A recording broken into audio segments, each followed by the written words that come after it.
O Afeganistão é reconhecido hoje como um epicentro permanente de tensões políticas e uma engrenagem-chave na venda e produção de entorpecentes a nível mundial. No entanto, os problemas que colocam este país da Ásia Central nas manchetes da mídia têm suas raízes no século passado. A famosa intervenção soviética no Afeganistão nos anos 80 foi vista pelos Estados Unidos como uma oportunidade, apoiando os grupos islamistas afegãos contra o governo afegão pró-soviético. Mas essa operação secreta, patrocinada pela Agência Central de Inteligência, e os milhões de mortos que essa guerra gerou, teriam interesses ocultos além das razões oficiais. Além de ter gerado graves consequências na região, o que mais havia por trás dessa guerra? Como o conflito entre a União Soviética e o Afeganistão e a intervenção secreta dos Estados Unidos contribuíram para criar uma rede internacional de jihadismo e de venda e produção de entorpecentes. Hoje conheceremos essa história que segue impactando a política internacional atualmente.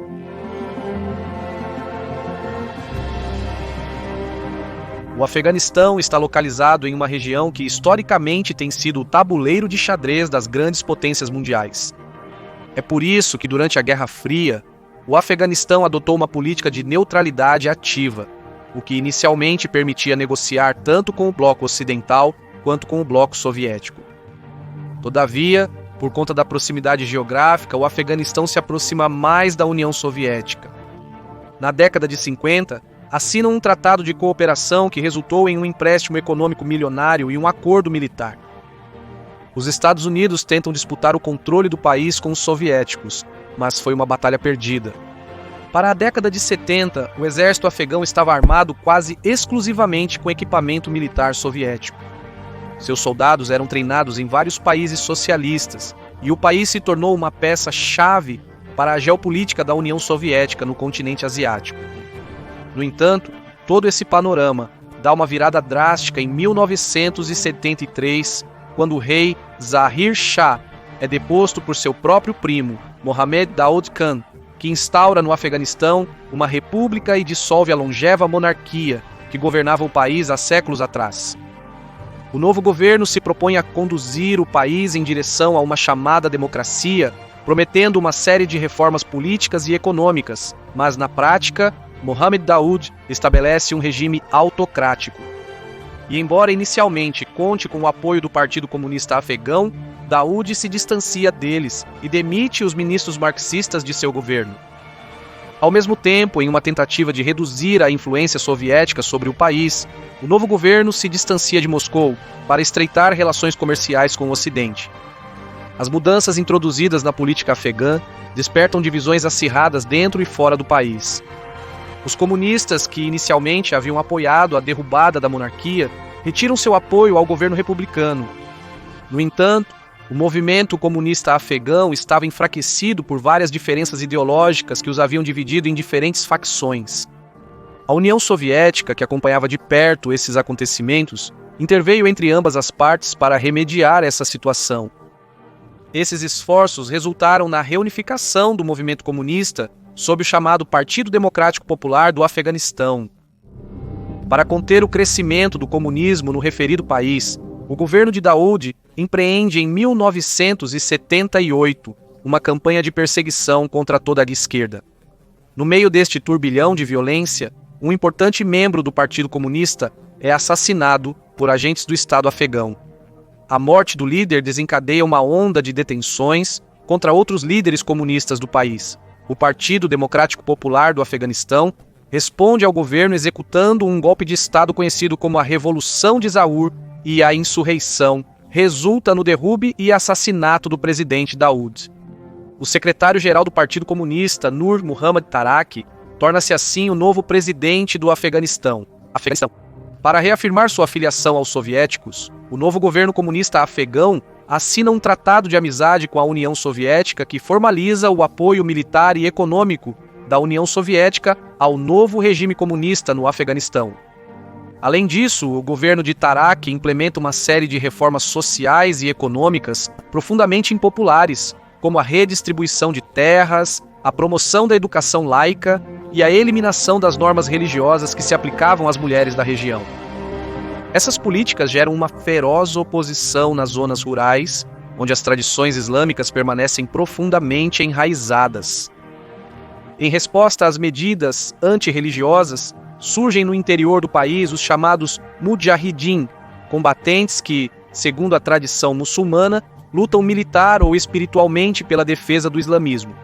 Esses grupos vão adquirir maior relevância no futuro. Dessa maneira, as reformas comunistas começam a fracassar e afundam o país em uma profunda crise política e econômica. Em meio a questionamentos ao governo, ressurgem velhas rivalidades dentro do Partido Democrático Popular do Afeganistão. As facções marxistas, recentemente reconciliadas pela mediação soviética, iniciam uma luta interna pelo poder. Hafizullah Amin, uma figura-chave do partido com influência tanto dentro quanto fora das Forças Armadas, lidera a oposição contra Taraki. Acredita-se que os soviéticos autorizaram Taraki a eliminar Amin, que naquele momento representava uma ameaça e gerava desconfiança em relação aos seus planos políticos. No entanto, Amin se antecipa aos fatos e orquestra um golpe de Estado, capturando e executando secretamente o presidente Taraki. Posteriormente, assume o controle do país e busca se aproximar dos Estados Unidos. A revolta de Amin e seus desejos de alinhar o Afeganistão com o Ocidente foi o último pretexto que a União Soviética precisava para intervir na situação. Em dezembro de 1979, os soviéticos decidem intervir militarmente no Afeganistão, amparando-se no antigo tratado de amizade assinado pelo ex-presidente morto. Moscou, assim, mobiliza mais de 30 mil soldados soviéticos em diversos meios de transporte. E ao chegar à capital Cabul, os russos afirmam que estavam lá por convite do presidente Amin e do Partido Comunista. No entanto, poucos dias depois, o presidente Amin é assassinado. E para suprir seu lugar, os soviéticos escolhem um presidente completamente próximo a eles, para manter assim o controle do país. No entanto, a decisão de intervir militarmente no Afeganistão tinha razões muito mais complexas do que se acredita oficialmente. Os soviéticos sabiam que não só precisavam se livrar de Amin, mas também sabiam que haviam detectado uma perigosa força que ameaçava danificar a integridade da União Soviética. E essa ameaça estava a apenas alguns quilômetros de suas fronteiras. Essa força eram os famosos mujahidines, a poderosa reação desses insurgentes islâmicos contra as medidas comunistas do novo governo tinha por trás o patrocínio das forças ocidentais. Esses grupos jihadistas e fundamentalistas islâmicos que se rebelam contra o governo comunista afegão tinham por trás o apoio direto dos Estados Unidos. Já meses antes da intervenção soviética, o presidente americano Jimmy Carter havia aprovado secretamente a primeira das muitas ajudas militares que a potência norte-americana ofereceria a esses guerrilheiros islamistas que se opunham ao regime pró-soviético. Dessa maneira, os Estados Unidos acreditavam que ajudando de forma encoberta os insurgentes poderiam desencadear uma resposta militar soviética na área e assim levá-los a uma guerra com pouca probabilidade de sucesso. Durante os 10 anos seguintes, a Agência Central de Inteligência forneceria aos guerrilheiros Mujahidin mais de 3 bilhões de dólares. Esses fundos volumosos sustentariam a resistência dos islamistas afegãos durante o resto da guerra contra o governo afegão pró-soviético. Isso terminaria com a retirada soviética para 1989, uma retirada que alguns consideraram humilhante para o Império Soviético. Esta operação secreta da Agência Central de Inteligência com os islamistas afegãos ficou conhecida como Operação Ciclone, e seu idealizador foi Zbigniew Brzezinski, o conselheiro de segurança nacional do presidente Jimmy Carter, que eventualmente merece outro vídeo. A operação secreta dos Estados Unidos não se limitou a fornecer armas e equipamentos aos mujahidin. O apoio também incluiu, desde o início, a disseminação de propaganda antissoviética, operações psicológicas, assistência humanitária e treinamento militar. Tudo isso era recebido pelos insurgentes através de aliados dos Estados Unidos da América, como o Paquistão. Com a chegada de Ronald Reagan ao poder, a Agência Central de Inteligência intensifica seu apoio secreto aos rebeldes mujahidin. Eles forneceram aos subversivos dados de reconhecimento por satélite de alvos soviéticos. Eles projetaram planos para operações militares baseadas em inteligência por satélite e enviaram interceptações de comunicações soviéticas. Também lhes entregaram rifles de franco-atirador de longo alcance, mísseis anti-tanque guiados por cabo e muitos outros equipamentos que facilitaram o avanço dos mujahidin sobre as posições soviéticas. No início dos anos 80, as guerrilhas mujahidin começaram a ganhar terreno contra a ocupação soviética e começaram a criar zonas libertadas no interior do Afeganistão. Nas áreas conquistadas, os subversivos cobravam impostos dos camponeses que cultivavam suas terras, mas este não foi o único meio de financiamento que os mujahidin desenvolveram para sustentar sua guerra contra a União Soviética, como já viemos contando. Mas era a fachada da verdadeira fonte de financiamento. Enquanto a imprensa ocidental apresentava os subversivos como combatentes pela liberdade, os mujahidin desenvolviam uma rede massiva de laboratórios de drogas nas áreas conquistadas, e desta forma, a produção e comercialização de diferentes tipos de substâncias opioides tornou-se uma importante, se não a principal fonte de renda para a resistência antissoviética, mas também para aqueles ao redor. Toda essa operação foi feita sob a aprovação dos Estados Unidos e outros países aliados como a Grã-Bretanha. Inclusive, o New York Times denuncia que os veículos onde transportavam as armas que a Agência Central de Inteligência enviava aos mujahidin retornavam ao Paquistão carregados de ópio com o consentimento dos oficiais de inteligência americana. A divisão contra as drogas, conhecida como a Administração de Repressão às Drogas dos Estados Unidos, e vários jornalistas que acompanhavam o conflito também estavam cientes de que os rebeldes mujahidin estavam profundamente envolvidos no comércio de ópio com a assessoria e assistência dos americanos, e que essa situação poderia ter repercussões muito negativas, não apenas para a região, mas para o consumo no resto do mundo, pois se tratava da região, talvez, com maior densidade dessa substância opioide em suas terras, como de fato acabou acontecendo. Como resultado desta operação, a produção afegã de ópio triplicou entre 1979 e 1982 e, como todo problema de opioides, rapidamente ultrapassou as fronteiras do Afeganistão. A produção desses estupefacientes opioides em território afegão, sob controle dos mujahidin e dos americanos, haviam conquistado 60% do mercado desta droga nos Estados Unidos e 80% de estupefacientes opioides na Europa. E no país vizinho, Paquistão, o número de viciados nesta substância aumentou de quase zero em 1979 para 1,3 milhões de viciados em 1985, uma taxa de crescimento tão exponencial que a Organização das Nações Unidas o classificou como particularmente impactante. Embora, claro, a relação da Agência Central de Inteligência com o comércio desses estupefacientes não tenha sido admitida publicamente na época, esses fatos seriam reconhecidos e investigados anos depois pelo próprio Charles Cogan, nada mais, nada menos que o ex-diretor da operação afegã da Agência Central de Inteligência, e segundo suas próprias palavras, os Estados Unidos não tinham por que se desculpar pelos danos e estragos que este estupefaciente possa ter causado no resto do mundo pelos próximos anos. Claro, não faltaram estudiosos que apontaram ou especularam que, além de derrotar os soviéticos, o verdadeiro objetivo principal sempre foi assumir o controle desses campos de estupefacientes no Afeganistão. E tudo o que isso significa em termos de interesse econômico, controle populacional e interesses geopolíticos da potência norte-americana. A retirada do Exército Vermelho do Afeganistão era um fato inevitável que durante muitos anos a União Soviética se empenhava em adiar.